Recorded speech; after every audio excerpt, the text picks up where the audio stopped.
ঘটনাটি ৩ থেকে ৪ বছর আগে তার মামার সাথে ঘটে যাওয়া একটি ঘটনা। ঘটনাটি মামার ভাষায় লিখলাম।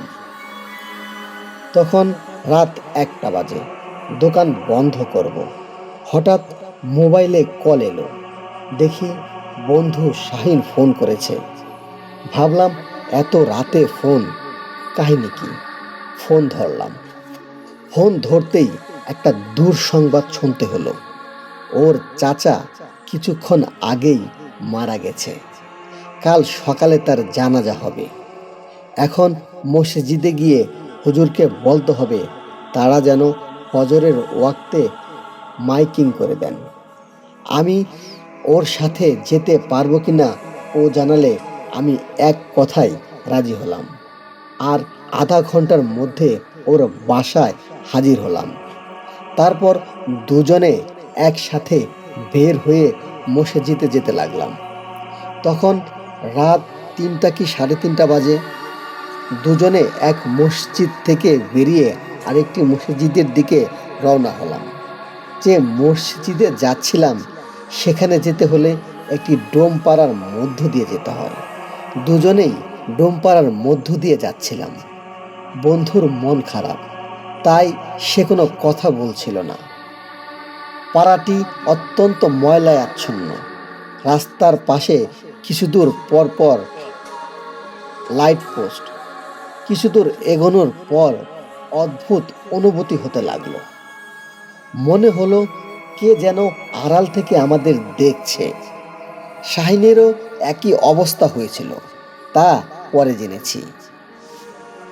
অস্বস্তি কাটানোর জন্য দুজনেই কথা বলতে বলতে এগোতে লাগলাম। রাস্তার একটা মোড় ঘুরতেই দেখি সামনে ১০ থেকে ১২ বছরের একটি বাচ্চা মাথা টাক সামনে দাঁড়িয়ে আছে। এত রাতে একটা ছেলে বাইরে কি করছে? আমরা এগিয়ে গেলাম। ওই বাচ্চাটিকে বললাম, ওই তোর বাড়ি কই? এত রাতে এখানে কি করছিস? বাচ্চাটি কিছু না বলে মাথা নিচু করে হাঁটা ধরল। এরপর যা করলো তা একেবারে অবিশ্বাস্য। সে রাস্তার পাশে ড্রেনের দিকে এগিয়ে গেল এবং আস্তে আস্তে ড্রেনের মধ্যে পুরোপুরি ঢুকে মিলিয়ে গেল। আমরা সাথে সাথে দৌড়ে ড্রেনের কাছে গিয়ে উকি দিলাম, কিন্তু বাচ্চাটির ছায়াও দেখতে পেলাম না। এত তাড়াতাড়ি চলে যাওয়া কোনো মানুষের পক্ষে সম্ভব নয়। তার চেয়েও বড় কথা, ড্রেনটা এতটাই সরু যে কোনো ১০ থেকে ১২ বছরের ছেলে সেখানে পুরোপুরি ঢুকতে পারবে না। রাস্তার পাশেই লাইটের আলোতে ঘটনাটি দেখলাম। কেন যেন ধোঁকা লাগলো। যাই হোক, ব্যাপারটাকে পাত্তা না দিয়ে চলতে লাগলাম। অদ্ভুত অনুভূতিটাও বহাল রইল। আর একটু এগোনোর পর কি কারণে যেন একটা লাইটের পোস্টের মাথার দিকে নজর গেল। যা দেখলাম তা দেখে দম বন্ধ হয়ে গেল। পোস্টের মাথায় ঝুলন্ত একটা লাশ, সেই বাচ্চাটার লাশ। এইবার বুঝতে পারলাম কিসের পাল্লায় পড়েছি আমরা। শাহিনও সেই লাশটিকে লক্ষ্য করেছে তা বুঝতে পারলাম। তারপরে শাহিন বলল, দোস্ত ভাগ। আমরা দুজনে দৌড়তে লাগলাম। অনেক দূর দৌড়ানোর পর থামলাম। মনে হলো বেঁচে গেছি। কিন্তু হঠাৎ করেই শাহিনের চিৎকার। ওর দিকে ঘুরে দেখি সে উপরের দিকে আঙ্গুল তাক করে আছে। উপরের দিকে তাকাতেই দেখে কাঁপুনি ধরে গেল। সেই পোস্ট, সেই লাশ, চারপাশের পরিবেশটাও চেনা চেনা মনে হতে লাগলো। একটু আগেই এখান থেকে পালিয়ে গিয়েছিলাম। মাটিতে ধপ করে কিছু পড়ার শব্দ শুনে ঘুরে দেখি শাহিন মাটিতে পড়ে আছে। হঠাৎ করে পিটকুটে একটা হাসির শব্দ শুনে পোস্টের দিকে তাকিয়ে যা দেখলাম কল্পনার বাইরে। পোস্টের মাথায় কোনো লাশ নেই।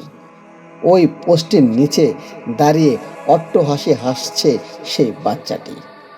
হঠাৎ করেই টান দিয়ে বাচ্চাটি নিজের মাথা নিজে ছিঁড়ে ফেলল। এবং কাটা মাথাটি হাসতে লাগলো অনবরত। এরপর কাটা মাথাটি হাতে ধরে আমাদের দিকে এগোতে লাগলো। আমি আর সহ্য করতে পারলাম না। আল্লাহ আকবার করতে করতে চেতনা হারিয়ে ফেললাম। পরদিন যখন হুঁশ হয়, বুঝতে পারলাম আমি ওই মসজিদে আছি।